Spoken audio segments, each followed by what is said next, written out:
My truck coughed once and died on I-10 like it picked the loneliest mile on purpose.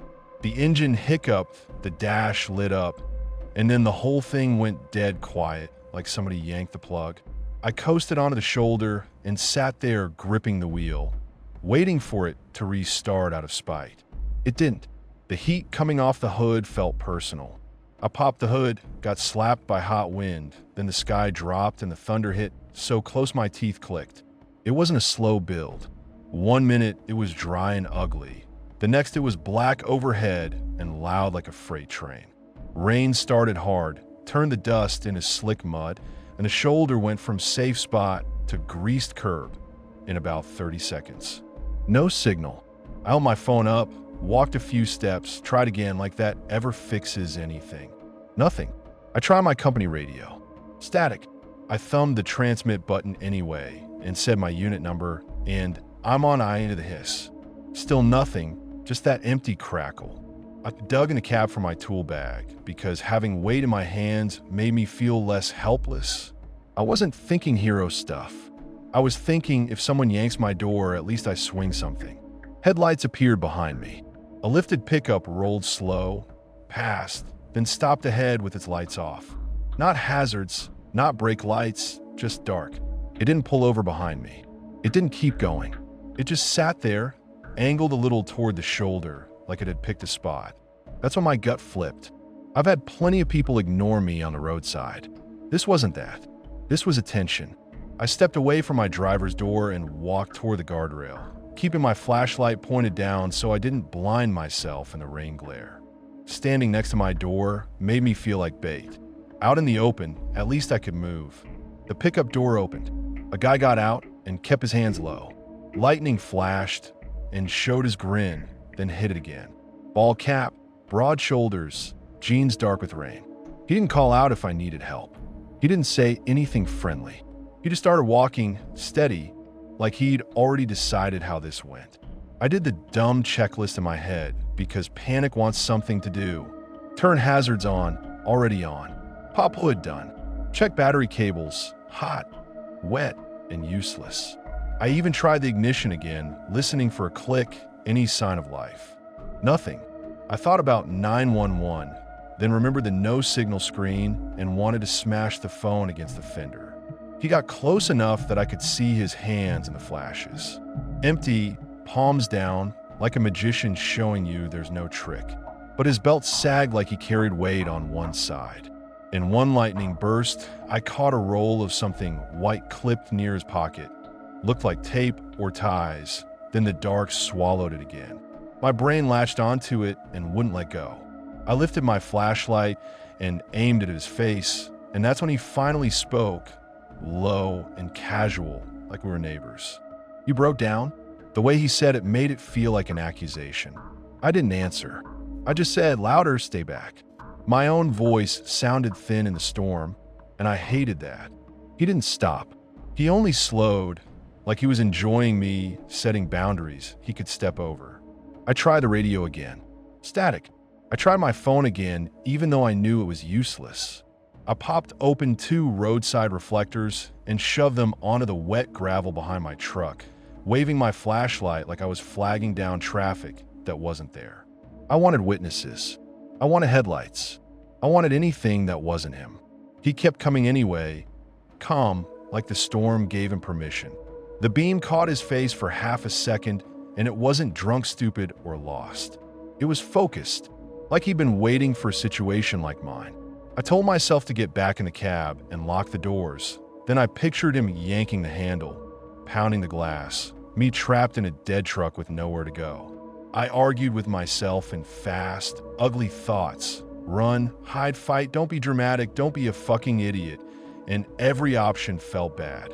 The shoulders started moving under my boots. A flash flood sheeted across the edge of the road and shoved my dead truck sideways an inch. I watched the front tire slide in the mud, the whole body of the truck drifting toward the ditch like it was being nudged. Water wasn't rising like a lake. It was pushing like a hand. The pickup didn't budge. It sat higher up the shoulder, solid. He knew where the high ground was. He'd parked like he'd done this before. That clicked something cold in my head. My truck was in the low spot. The ditch was taking runoff, and there, under the guardrail, was the drainage culvert, one of those concrete pipes that runs under the road. It was ugly and cramped, and it meant getting low, but it was the only place my body could disappear. I didn't announce anything. I swung a leg over the guardrail and dropped. Mud took my boot, and I nearly ate it, caught myself with one hand, and slid down the embankment on my ass. I heard gravel crunch behind me.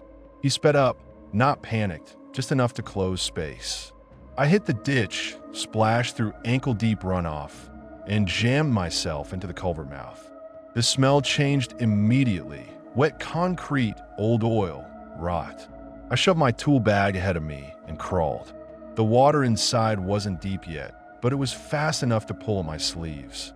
My flashlight beam jittered off slick walls, making everything look like it was moving. I crawled through muddy water until my lungs burned. The tunnel narrowed, scraped my shoulders, and forced me into that animal crawl where you don't think, you just move. Behind me, the storm noise got muted, but I could still hear the road. Boots on gravel above me. Crunch, pause, crunch. Not running, not slipping, just walking right over my head. The sound came through the pipe, like someone tapping a spoon on a table. My throat closed up, and I had to bite my lip to keep from making noise. I kept crawling. My knees banged concrete. Mud got under my nails. The radio on my belt clicked once against the wall, and I wanted to scream at it. I shoved the tool bag forward and kept going. Then I heard him laugh once. Sharp, not loud, just enough to say he knew I was down there and he liked it.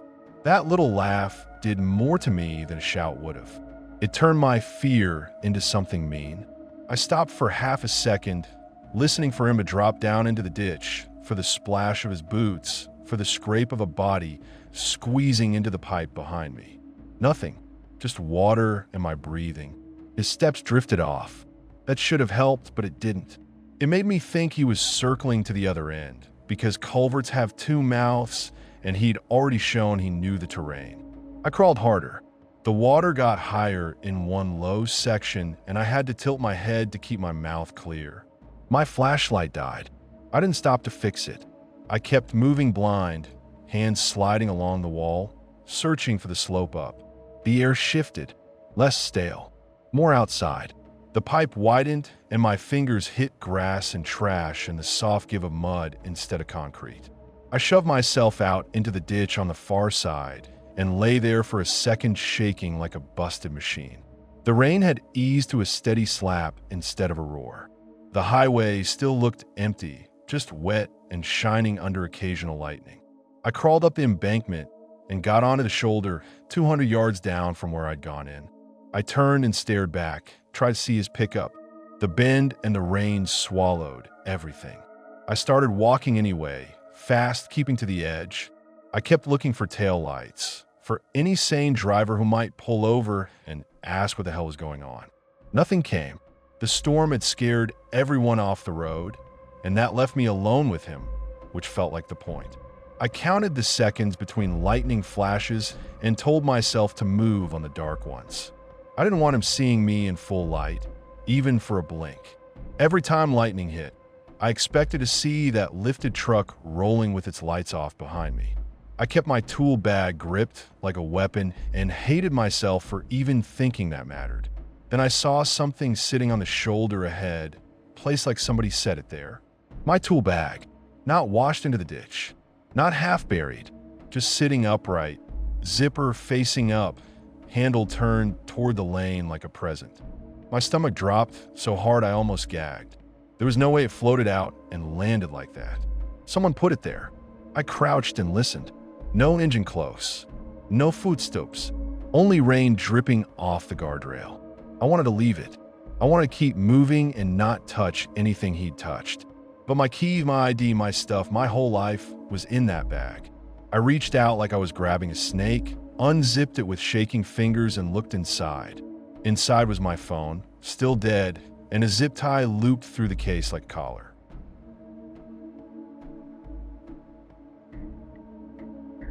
The thunderstorm hit right as my gig ended.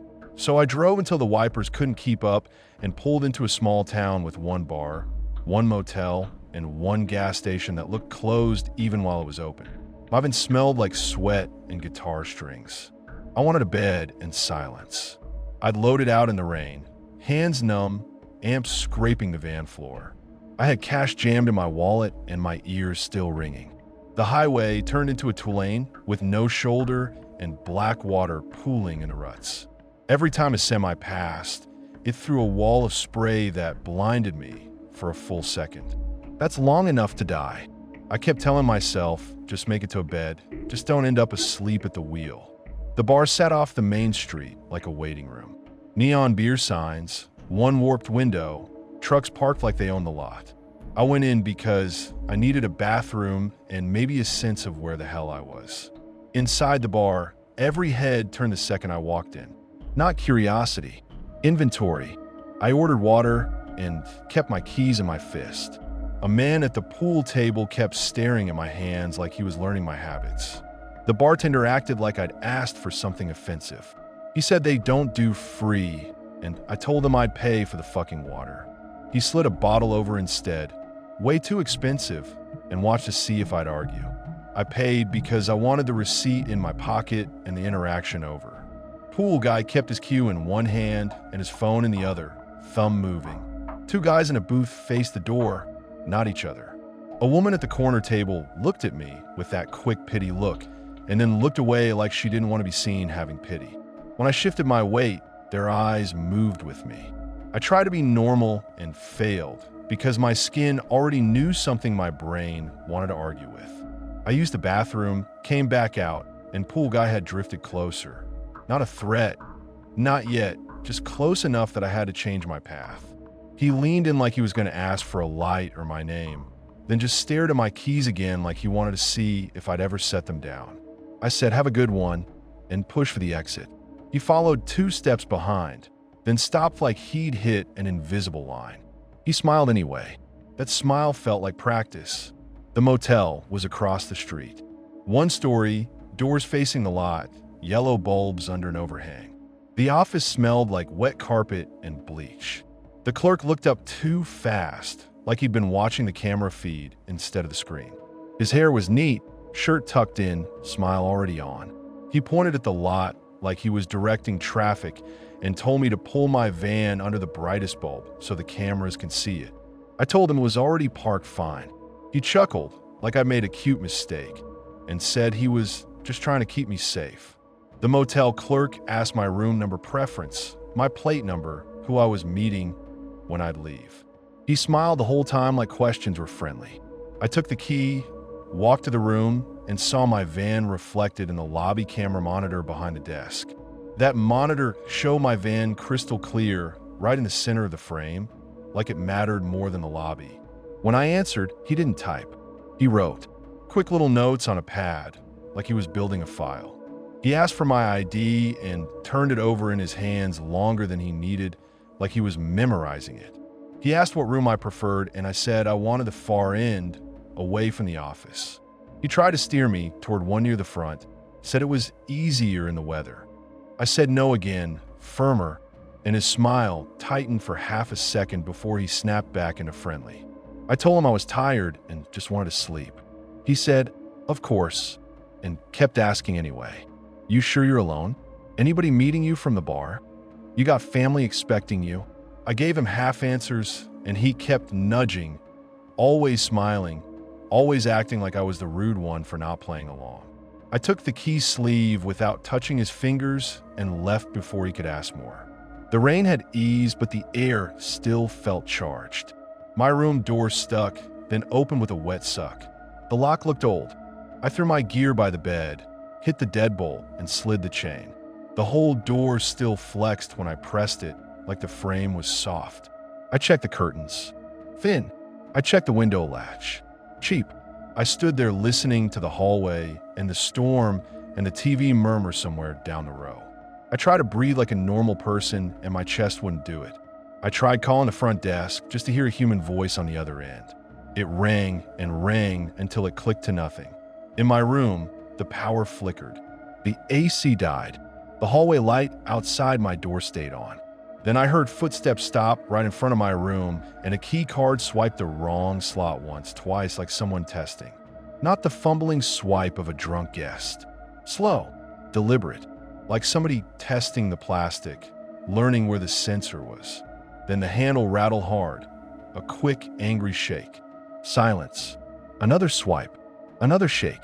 I heard the card scrape the metal, a little frustrated flick. No knock, no wrong room, no apology. Just effort. I heard someone drag their thumb across the peephole glass like they were wiping it clean. The hallway light hummed steady, like it was there for them, not me. I didn't answer. I shoved the dresser against the door and pulled the curtain back an inch. Two men stood under the overhang, dry in the rain, watching my window like they expected me to perform. They stood still, shoulders squared, faces tilted up at my glass. One of them held his hands behind his back like he was waiting for a school photo. The other kept shifting his feet, not from cold, from impatience. They didn't look at each other. They looked at the window. They looked where I would be. Lightning flashed, and I saw the clerk across the lot. Phone up, filming. That snapped something in me. This wasn't Weird Town. This was organized. This was a little routine. I backed away from the curtain and moved like the floor was wired. Another swipe hit the lock, closer now, and I heard a low voice on the other side, annoyed like I was wasting their time. The chain trembled when the knob jerked again. The whole door shuddered once like a shoulder hit it. I grabbed my pocket knife off my keys, flipped it open, then realized how stupid that was. Knife against two men and a clerk with cameras? Congrats, I die holding a fucking guitar tool. I needed distance, not bravery. The bathroom window sat over the tub, painted shut at the bottom, but loose at the top. I climbed onto the toilet, pushed, felt the frame give. Cold air slid in. I listened. No footsteps running. No shout. Just that steady hallway light buzzing and the storm muttering. I eased myself through and dropped into wet gravel on my knees. It hurt, and I didn't care. I stayed low and crawled to the shadow under my van, belly scraping rock. Water soaked my shirt. I could hear my door rattling again behind me, like they were getting angry. I climbed out the bathroom window into wet gravel, crawled under my van, and cut the zip tie off my spare tire with my pocket knife because I needed something sharp in my hand. I hadn't put that zip tie there. It was new, tight, clean plastic against dirty metal. Somebody had been under my van while I stood at the counter signing that card. I sliced it and it snapped. The sound made my throat close up. I slid out, got into the driver's seat, and kept my movement small. I didn't turn the cabin light on. I didn't slam the door. I started the engine without turning headlights on and rolled out slow, letting the thunder cover the sound. As I passed my room, I didn't look. I didn't want to see the curtain move. I cut left around the office, tires whispering on wet pavement. The clerk stood in the doorway, still filming, calm as a guy recording fireworks. He didn't chase. He didn't wave me down. He just kept the phone up like my fear was content. I hit the main street and waited for headlights in my mirror. They came. A car eased out behind me, not fast, not dramatic, just there. It stayed close enough to say we see you, but not close enough to be a crash. The rain made everything smear. My hands cramped on the wheel. In the rearview mirror, the motel sign buzzed and went dark. Their car followed for one block, then stopped like the town line was a fence they didn't cross. They stopped right at the last streetlight. I watched their headlights sit in the distance, two white eyes, and then the road bent and I lost them. I kept driving anyway, because I didn't trust that they wouldn't start again if I slowed. I didn't stop until the sky went gray and the storm finally ran out of breath.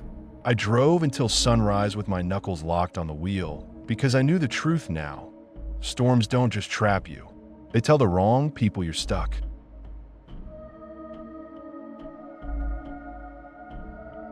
Lightning punched the desert, and I drove the ranch track faster than I should have because my cameras were due for a card swap and the storm was turning the arroyos into rivers.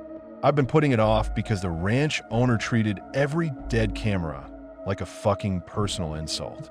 He'd call, swear, accuse, and then act like he was doing me a favor by letting me keep the job. I argued back once, and he threatened to dock my pay. So after that, I shut up and did what he wanted. I needed the money, so I swallowed it and kept driving, knuckles white on the wheel, watching the lightning strobe the mesquite like a broken fluorescent. I hit a wash, felt the tires slide, and stopped just short of water boiling over the road. The crossing looked like a moving belt of mud, full of sticks and trash, and I sat there arguing with myself. Turn around and get chewed out later, or walk it and get it done. I walked anyway, hood over my head, because I didn't want to lose the gear. The rain slapped my face sideways and the ground sucked at my boots. I kept the flashlight low so it wouldn't carry, kept telling myself I was alone, kept replaying the owner's voice in my head like that mattered out here. The first thing I found wasn't a camera. It was a blue barrel half buried and stinking like fuel. I stopped so hard my stomach lurched. The smell was wrong for a ranch wash, fresh, sharp, like someone spilled it yesterday and tried to hide it with dirt. Then another, same blue, shoved deeper into the bank. My light caught tire ruts that weren't old and cracked. They were clean, cut into wet sand, leading off the wash into the brush. Then a tarp tied down with rope that looked new. New rope, tight knots, rocks stacked along the edge like hands had worked fast.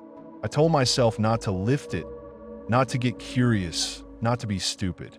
I told myself to get back to the truck and stop fucking around. My feet ignored me and took one step closer anyway. A truck engine started somewhere in the mesquite. No headlights, just that low idle, patient. It wasn't the sound of someone surprised.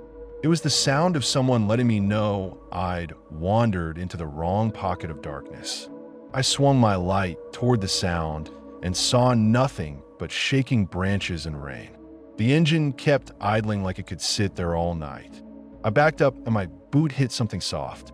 A backpack. It wasn't soaked through like it had been there long. It looked dropped, not lost. I knelt without thinking, unzipped it, and my fingers came up slick with mud. Inside, bottled water, duct tape, a cheap phone, and a stack of IDs that weren't mine. I didn't open them. I didn't need to. My stomach already knew. The duct tape wasn't for fixing fence. The phone wasn't for selfies. The IDs were bundled like someone collected them on purpose. My brain tried to bargain. Maybe it's smugglers, maybe it's stolen stuff, maybe I'm being dramatic, but the fuels stink, the barrels, the new rope, the quiet engine, it all lined up in a way that made my mouth go dry. The engine cut. Footsteps replaced it, slow in wet sand. I couldn't see anyone, just brush and rain and the weak cone of my light, but the steps had weight. They didn't hurry. They didn't stumble. They came straight, like whoever was walking already knew where I was. I took 2 steps backward and hit the bank. No room. I felt cornered in a space that had no walls. I ran toward the wash because running feels like control even when it's stupid.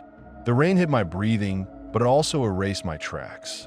I slipped once, caught myself on my hands, and felt grit grind into my palms. I kept going anyway, because stopping meant letting the footsteps close the gap. A flashlight beam swept the brush. It paused on my reflective patch.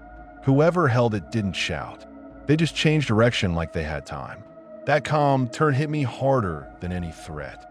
It told me I wasn't dealing with some pissed off ranch hand. This was routine for them, like a shift they'd done 100 times. I yanked my pack straps off, dumped the whole thing in the mud, and crawled for the fence line I remembered from daylight jobs.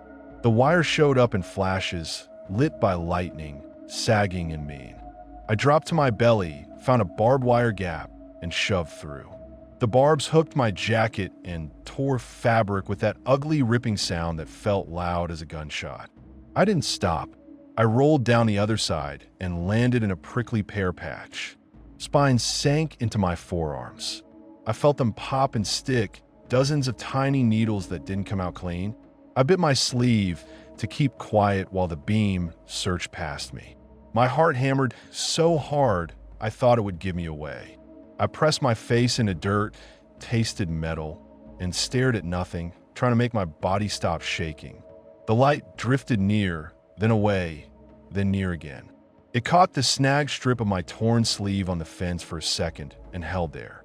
Somebody stood close enough that I could hear their breathing when the rain eased, slow, controlled, like they were listening for movement. A cactus pad brushed my cheek in the wind, and I almost jerked. I forced my muscles to stay dead. I heard a soft click then, like a tool being set down or a pocket knife opening. Maybe it was nothing. My brain turned it into everything. After a while, the footsteps moved off. Not running, just leaving, like they'd made a decision and didn't need to prove anything. I stayed in that cactus until dawn, shaking, bleeding, listening to trucks move barrels in the dark like it was normal work. Engines started and stopped in short bursts. Metal clanked. A barrel rolled and thumped, and I gagged into my sleeve because my head kept trying to picture what the barrel was for. At one point, tires hissed close, and I heard boots in the sand. The flashlight didn't sweep wide, just a tight, lazy circle that kept coming back to the fence like whoever held it was counting steps. I held my breath until my chest hurt. They stopped a few yards from me, close enough that I caught the smell of cigarettes under the rain, then moved on like they decided I wasn't worth the cactus. Once I heard a voice, low and close, and then another answering from farther off. No laughter, no argument, just business. I tried my phone and got nothing. No service, no miracle. The screen glow felt like a spotlight, so I killed it and kept listening. I tried 911 twice anyway, just out of spite, and got nothing but the spinning no service icon. I wanted to throw the phone into the wash and watch it disappear, like that would delete what I'd seen. Instead, I kept it dark and listened, telling myself to remember details, how many engines, how long they ran, the direction they moved, because if I lived through the night, I'd need something more than panic. I kept thinking about the ranch owner and his cameras and how he'd scream if he knew what was happening on his land, and then I'd think about calling him and just couldn't. He'd show up mad at me before he showed up scared of them. When the sky finally went gray, the work sounds died out one by one. The rain thinned to a spit and the desert started acting normal again. Birds ticking like the night didn't matter. I waited longer anyway because daylight doesn't mean safe. It just means you can see your mistakes. When I finally moved, the cactus didn't let go. Pads stuck to my sleeves, and I had to peel them off slow, spine snapping and staying in me. I pulled a few out and left the rest. There wasn't time to be neat about pain. I pulled myself out of the prickly pear inch by inch. Every move drove more spines in. My forearms looked swollen and stupid. I crept back to where I dropped my pack. It was gone. The backpack was gone too. The wash bank looked disturbed, like something heavy had been dragged. The tarp still sat there, but the rope looked retied, cleaner, tighter. I didn't go closer. I didn't play hero. I turned and walked fast, not running, keeping my eyes on the brush like I expected a flashlight to bloom again. My truck felt like a damn lifeboat when I finally reached it. I fumbled the keys, got in, locked the doors, and sat there for a second, breathing through my teeth while cactus spines burned under my skin. I checked the mirrors and saw nothing, but that didn't help. I started the engine and the sound felt too loud, like an announcement. The wash had dropped enough to cross. So I eased through, tires slipping once, and I kept waiting for a push from behind that never came. I hit the ranch road and drove like I was escaping a fire, not caring about ruts or rocks, just trying to get to any place where my phone might catch a bar. When I finally reached pavement, a Border Patrol unit stopped me and asked why I was out there.